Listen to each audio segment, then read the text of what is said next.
Doch die Querung der Loire 5 Kilometer flussaufwärts bei Châtillon-sur-Loire war stets gefährlich und von der Wasserführung abhängig.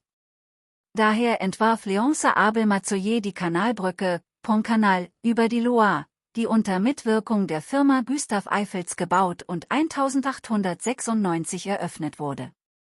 Nun standen einer positiven Entwicklung der Kanalschifffahrt und der Handelsstadt Briare keine Hindernisse mehr entgegen.